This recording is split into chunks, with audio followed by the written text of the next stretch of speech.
ప్రియ దేవుని పిల్లారా, మనం నమ్ముకున్న యేసుప్రభు చెప్పాడు కదా, మీరు సర్వలోకానికి వెళ్ళి సర్వ సృష్టికి సువార్త ప్రకటించండి.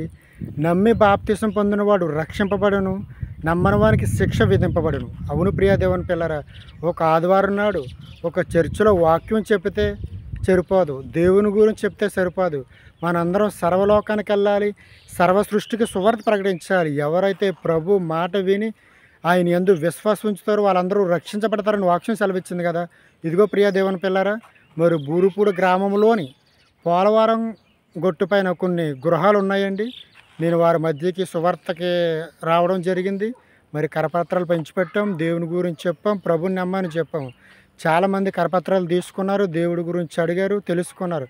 అయితే ప్రియ దేవుని పిల్లారా, దేవుడి గురించి తెలియాలన్నా, ప్రభు గురించి తెలియాలన్నా మనం ప్రకటించాలి, లోకానికి వెళ్ళి ప్రకటించాలి. ఒక గుళ్ళో కూర్చుని దేవుని గురించి ప్రకటిస్తే ఆ గుళ్ళోకి వచ్చిన వారికే తెలుస్తుంది.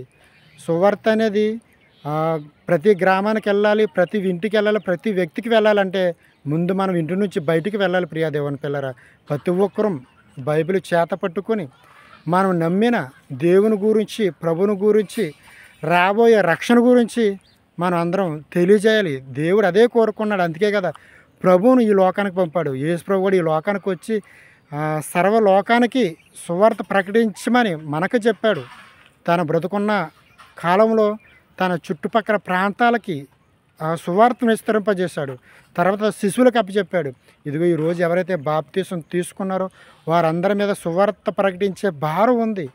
ప్రియ దేవుని పిల్లరా, ఎవరైతే సువార్తను ప్రకటిస్తారో, ఒక ఆత్మను రక్షిస్తారో పరలోకంలో దేవుడు ఆనందపడతాడని వాక్యం సెలవిచ్చింది. దేవుని ముఖంలో మన ఆనందం చూడాలన్నా, దేవుని మనసులో మన ఆనందం చూడాలన్నా చేయవలసిన పని ఏంటో తెలుసా?